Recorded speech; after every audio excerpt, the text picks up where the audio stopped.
What's going on, YouTube? Uberman here. So, as I said, I was going to go get a 20-gallon. I was going to get one for like 60 bucks. This one was 120. This has got a lot more stuff with it. Not that much of it is important, but it's got a really good filter. I'm not a big fan of the hanging filters. I prefer canister. But this is a small tank, so I think that's going to be plenty. And it's got a bio wheel, which is really important, especially for cichlids. They're very particular about pH and nitrates and nitrites and everything. So I think that bio wheel is really going to help. It's got a heater. It's got the little thermometer thing. And at Walmart, you got to like buy all that stuff separately with their tanks. So, and it's got the LED day night, so it'll kind of match what I've got. Also, to assist with pH, this is the sand that I use from PetSmart. It's normally $27.99 for a 20-pound bag. I got it for $19.99 per 20-pound bag. So I got 40 pounds of sand. I got to go clean this out thoroughly, or the tank's going to be really cloudy. And I mean, it'll be really cloudy, so I definitely got to clean that out. This is really good substrate right here. Really good stuff. I'm very happy with it. And the Maud's doing good. She's back to eating and having a good time. In the near future, I'll be doing some updates, seeing as I've got all these fry now, and there's probably going to be more to come. I'm going to get rid, I think, of all these plants and these little ornaments. I think I'm going to ditch all that. I'm going to go with rock and give them some places to breed. There's some that I found made by a company I think called MF. It's kind of pricey, but I'm going to put a lot of like breeding hole huts in here, little caves that they can, you know, make their own and breed in.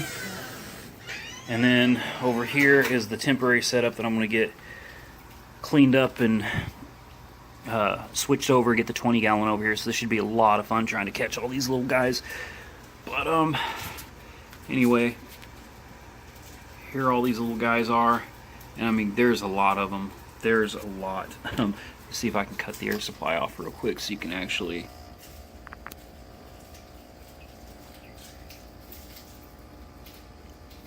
We got it, and you can see the one fish back there that's bigger than all the rest. Right there, he's the one that I put in from the bowl. He's obviously not one of them. At least I don't think. He's a fair amount bigger. Sorry, I thought I saw two of them. It was his reflection. But there they are. We're gonna get this stuff moved over, and I'll do a video or add to this one or something. Alright guys, so here's the finished product. Unfortunately for these little guys, I was not able to cycle the tank. There wasn't time for that.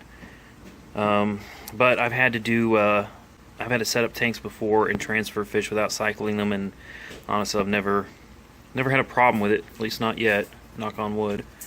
So here they are. They're about 2 days old now, and they figured out the whole swimming thing. They're all over the place. And what I did do is this tank is filled with tank water from my 75-gallon over here. And I need to do a partial water change on that anyway, so, you know, it wasn't that big of a deal.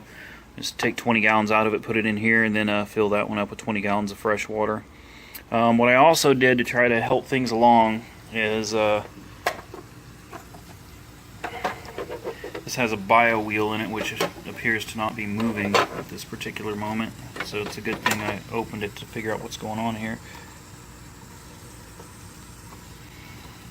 You can see the filter's not actually flowing very well, so I'm going to have to look into this. Back here, you probably can't see, at least not very well, but that is my Bio Home Ultra, and that came out of, focus, there we go, that came out of that tank's filtration system. So I'm hoping that a lot of the beneficial bacteria sitting back here can build up and also get into the bio wheel, and hopefully that will help prevent the pH crash, along with the substrate. This is like my favorite substrate. It's called Cichlid sand. It really helps with the pH levels. And here they are. That's about all I can tell you right now. They're doing very well. I've lost one, and that was my fault because I smashed them. obviously it was an accident, but they're all doing well. I bought one of these sleeves and put it over the filter so that these guys don't get sucked up. And you can see down here at the bottom, maybe, the little guy that doesn't fit in, that's him. He just doesn't look like the rest. He doesn't look like the rest. He's bigger than the rest. You can see some of the food particles on the ground. I know it's a little blurry, so they seem healthy. They're doing very well. There's a lot of them. There's a lot of these little suckers.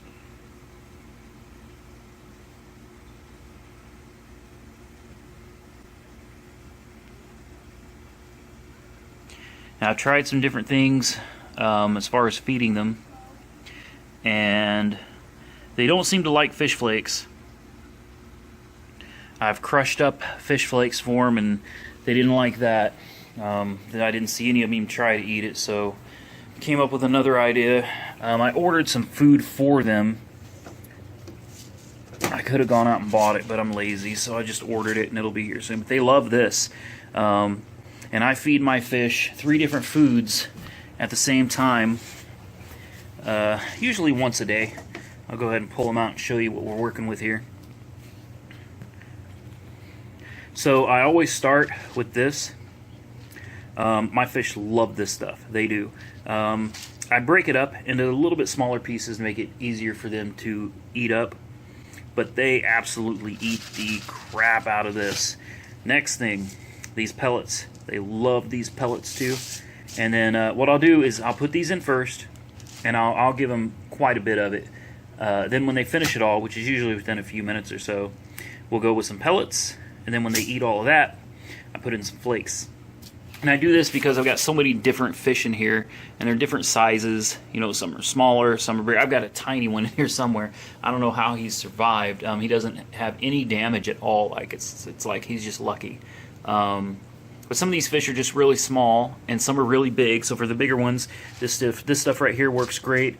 For the medium, and some of the smaller size ones, this stuff works great. And then for my bottom feeders and stuff, my catfish, and some of the fish that hang out at the bottom, like that really small one that's in there, he's tiny.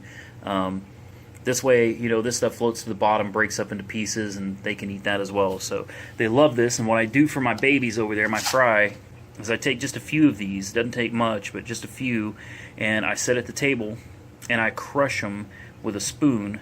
Crush them really, really good. Then I mix it up and crush it again. Mix it up, crush it again. Then I take a razor blade and chop it like, well, anyway, I sit there with the razor blade, chop it for a while until it's in like teeny tiny pieces, and then put it into the fish tank with the babies.